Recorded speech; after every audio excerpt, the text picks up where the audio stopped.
Federal Reserve had their big meeting, and so I wanted to get this video out before the end of the year so we can start planning on what we can expect in 2025. All right, so the Federal Reserve met yesterday and they agreed to do one more quarter-point reduction to the interest rates, which, keep in mind, the Federal Reserve rate is the rate that banks trade money on an overnight basis to. So it's the most basic interest rate in the economy, okay?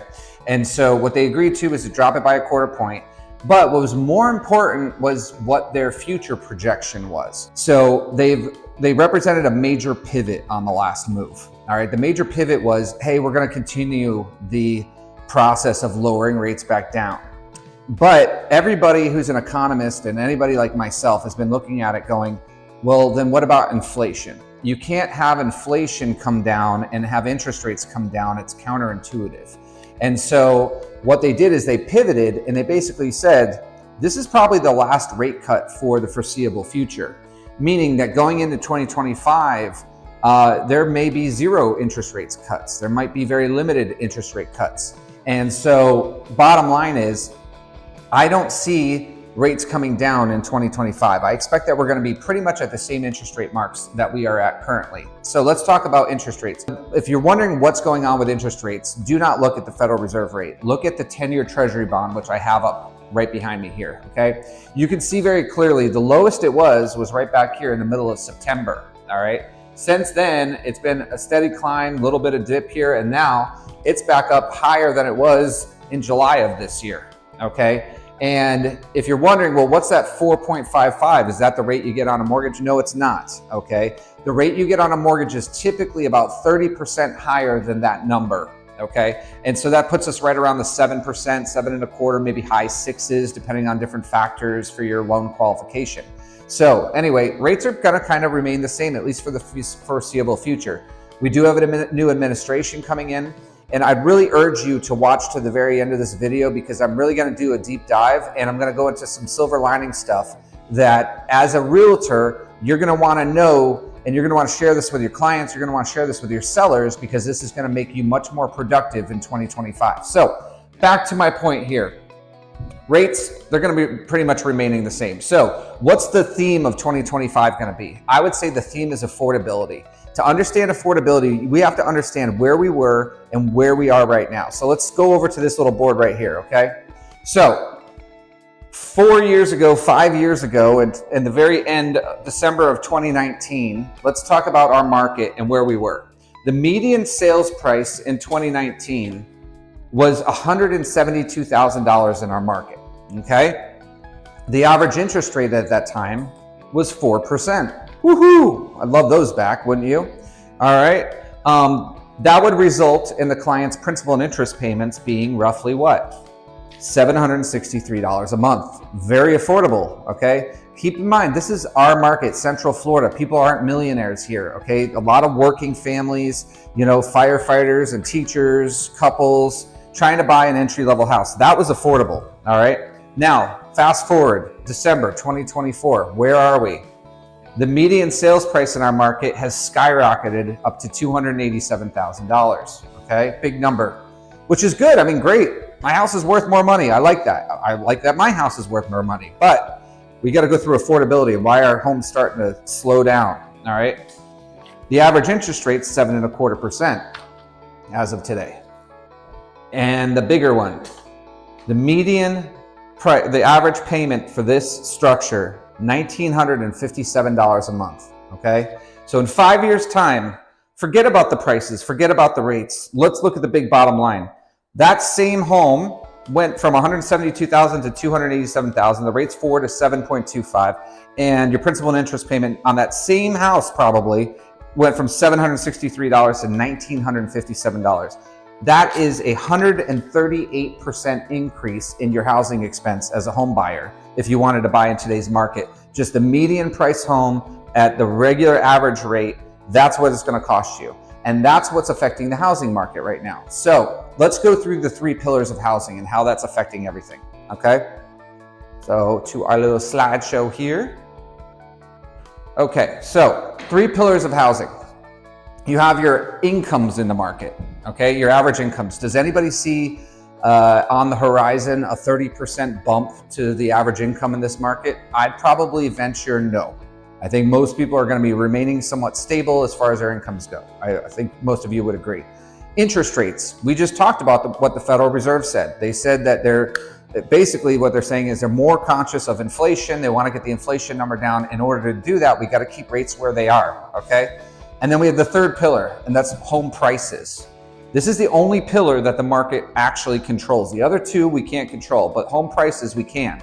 So what's going to happen? We're already starting to see it happen.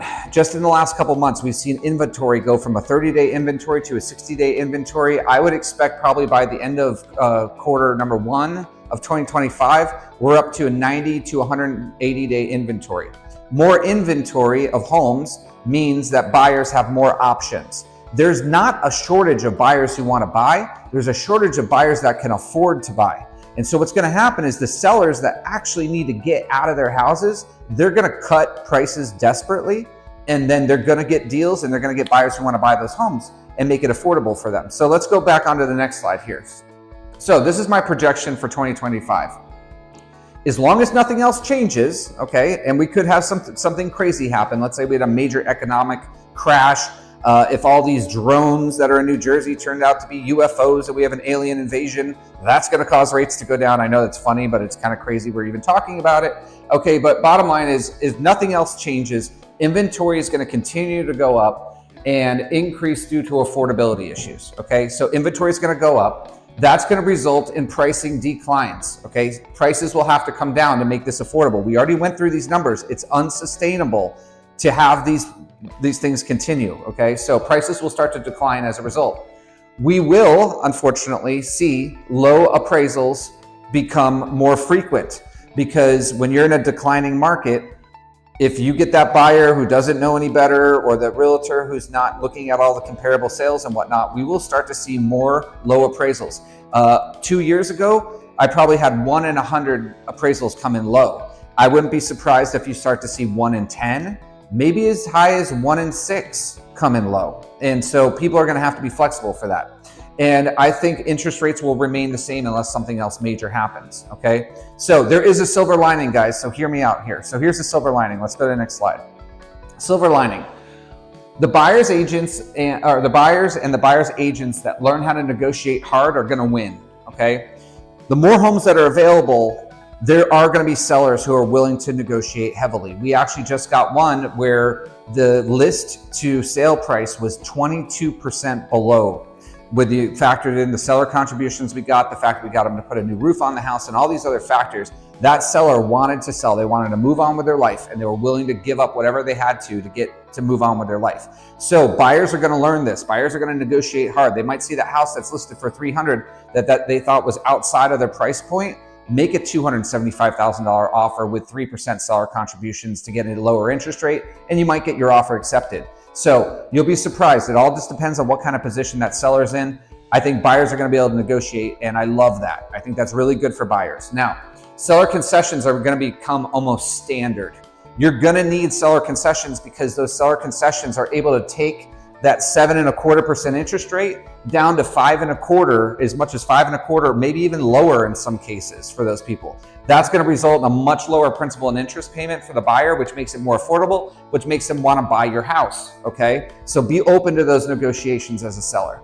This is not just a big slap in the face to sellers. Okay, I want to point out that sellers might think in their mind that they're losing out on the sale of their home, but most sellers are also buyers. They're most likely selling a house and wanting to buy another house. Maybe they need a bigger house. Maybe they're downsizing. Who knows what their situation is?